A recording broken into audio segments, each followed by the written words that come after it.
is Alex Collantes from Team 15. My partner is Stephanie Cliett, and we're working on the project on the Automated Spherification Apparatus. I'm going to start going over the installation and maintenance guide. Starting with the installation, we're going to download the source code files, which are found in the GitHub repository. Here we're going to download the machine.zip file by clicking on the download link, saving the file to my computer. And then let's keep following the guide. So we just save the file, and we're going to go to step 2, which is extracting the source code files. So let's find that zip file that we just downloaded. I'm going to move it to my desktop so I can work with it. And I'm going to choose extract all. I'm going to save all the contents in my desktop. And then finally I'm going to open the machine folder to make sure that all the files that we need are here. So we can check with the guide. After extracting the files, we check inside the folder and we see that we have a total of 3 files.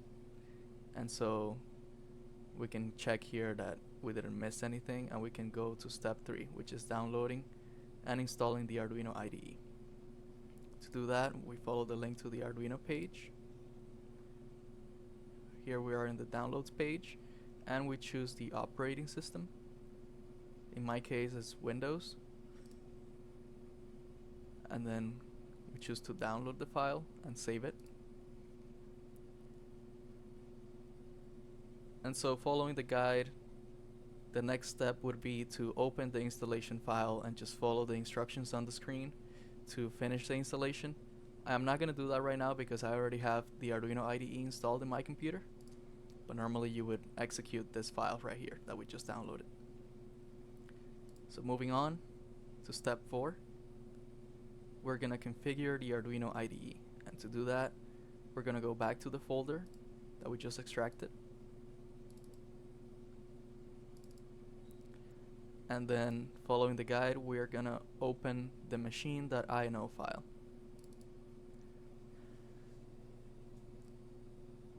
Okay, and by doing this we are already loading up the machine.ino and the other 2 files because they are all connected and they're all required for the program.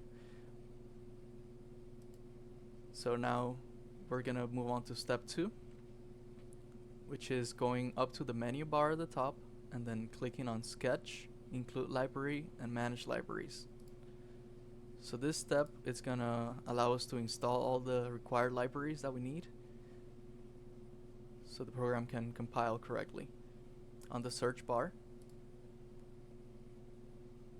we're going to search for Adafruit Motor Shield version 2. So use Control-C to copy, Control-V to paste that text.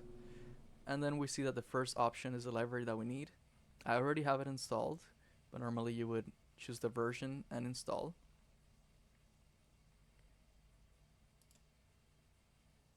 The next step is to search for another library called Adafruit RGB LCD Shield. So we're going to copy that and then clear the search and search for the other library that we need. And this library is also installed already, but normally we would install it using this button. And that is it. We are done installing libraries.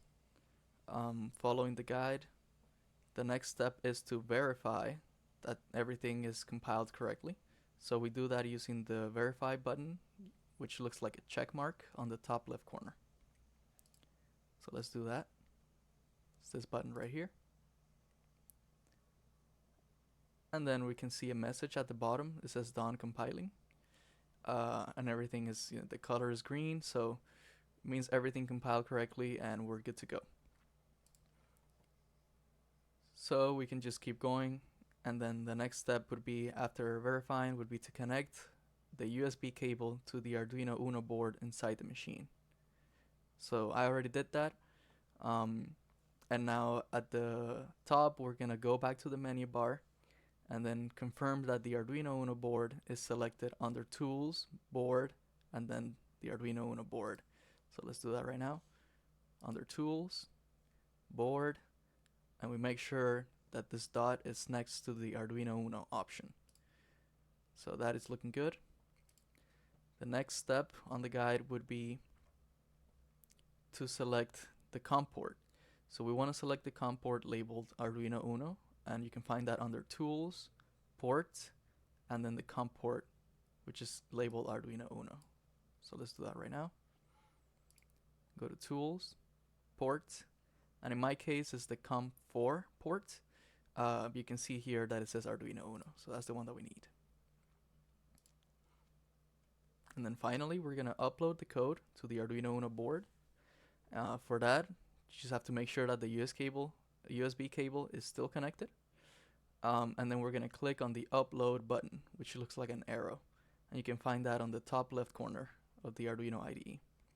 So this button is going to compile the code, and it's going to upload it to the Arduino Uno board inside the machine.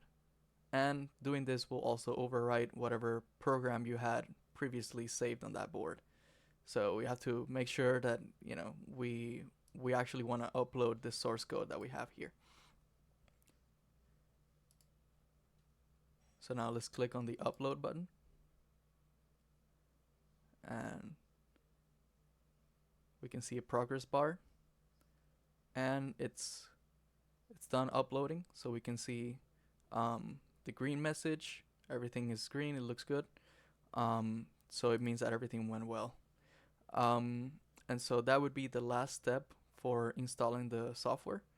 And here we can see the last step would be to verify that it says done uploading and the color is green. Now we're going to move on to the maintenance section. So most important thing for maintenance is to use some form of version control. So whenever you make any maintenance changes to the source code, which is any of these 3 files that we have here, you're going to want to use some version control software tool. And this could be GitHub, Bitbucket, Azure DevOps, any similar version control software. And this is going to make sure that all the modifications are recorded, and you can revert these changes if you need to in the future. When you record any changes, before you do that, you always want to use the verify button, which is the check mark that we used before, to make sure that all the changes that you've made are correct and they have the right syntax and the code compiles. So you don't want to upload code that has errors in it to the version control software. So we can do that right here, verify. And then everything looks good. It says done compiling, so it means that the code is compiling correctly. Finally, we created a section at the very top of the machine.ini file used for general debugging. So this section includes all the variables that have to do with the shape of the pearls, which is the end result of using this machine. If you're having any issues with the shape of the pearls, or the formation of the pearls is not working correctly, so the pearls are not being made at all. Maybe you're getting pearls that have tails.